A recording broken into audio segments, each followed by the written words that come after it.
Hey everyone, and welcome to another episode of CharlieChinaTV. And today we're going to be drawing the face of a young lady. I wanted to give an example of how I use the same technique, which is simply a case of using circular motions to again feel out the shape of the face, the size of the face I'm going to be drawing, and using very faint lines. I'm going to then start to outline the shape of the face I want to use. Now, a lot of people ask me, where do I first begin to do my drawing? I always start with the outline to get the shape first, and then I aim for the nose. The nose is obviously the central part of the face, and once I've done that, I can then start using it as a way of balancing out where the eyes will be. And obviously using circular motions each time gives me the opportunity then to create definite lines. But the initial stage is to make sure that the lines and the strokes that I'm creating are very faint. You probably would find that you may need to look a bit closer to sort of see the image that I'm creating. It's because I'm making the lines really faint, and the reason why I'm doing this is so that I can sort of get a general feel for the basis of the face before I then begin to make the lines more definite. What I'm now doing is also creating the fingers, because this young lady is actually resting her face in the palm of her hands, and so what I want to try and do is in a slight way is to try and create the jawline and create the actual outline of the face as best I can. So what I mean by that is try and find a relation with what the hair and the hair strands are in accordance to the face, to make sure that everything's in balance and everything's as realistic as I can make it to be. Once I've done that, once I've started to create that, you will find that the face starts to come alive. You can probably now start making out where the features are going to be. I've not really touched the eyes just yet. For me, it's just a case of working out the whole balance is in accordance and works well. As you can see, now that I've actually created the general outlines of the fingers, I'm going to now then use a more definite pencil stroke to really make the outline of the fingers stand out. So you can actually now see the process. I've used very faint circular motions, first of all, to create the basic structure of the fingers. Now that I've got that, I can now make the pencil strokes a bit more firmer so that the lines start to bring the actual image out. Now that I work on the eyes, I can actually now start being more affirmative with the shape of the eyes by again using definite strokes and getting the actual pupil. And the type of eyes that I want to create is a very soft look.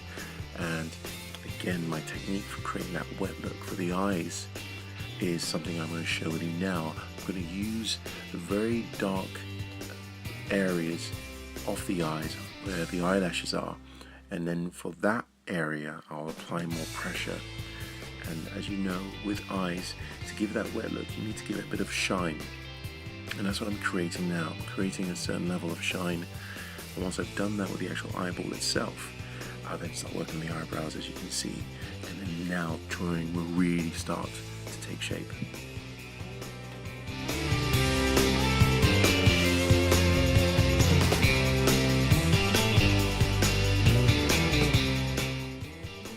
And as most of you may know, I love to shade, and getting an idea of where the light source is coming from will then cast certain shadows onto the face, and that's what I want to try and do. So we talked about the outline by getting the structure correct. Now it's about creating some shadow effects, and obviously this will then make the face more three-dimensional. And as you can see, I'm going to be working on certain contours of the face very lightly with the pencil, just sort of gently brushing along the page. And what I want to do is that the piece of paper will now start to add depth to the drawing. It will then be used to create that contour, that 3D element. Again, only when I'm ready, I'll start making the lines more definite, as you can see.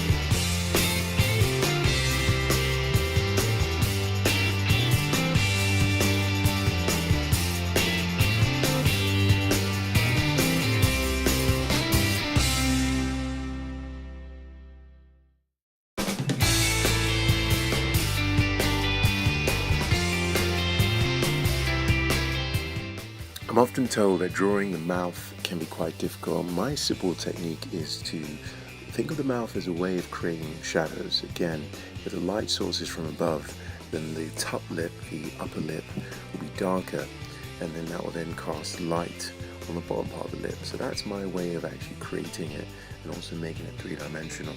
Drawing teeth as well is the same thing. I think a lot of the time you have to sort of imagine the light being cast on your own face, and then that can give you an idea of how the lip should be without making it too obvious that it's not natural.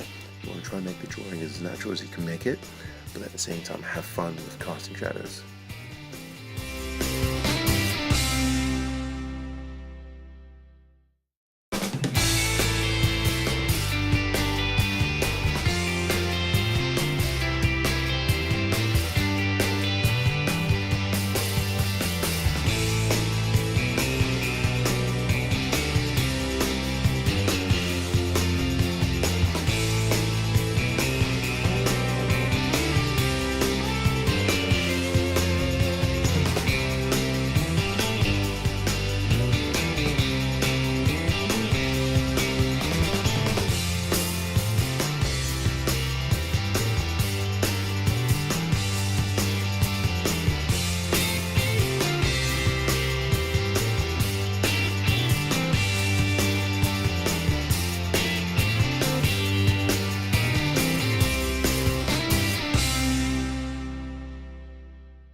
Once I brought the drawing to a certain stage, I will then apply a little bit more pressure with the pencil to add weight to the lines. And what this is intended to do is to bring the drawing to life and make it leap out from the page. And once these definite lines are there, it will complete the image.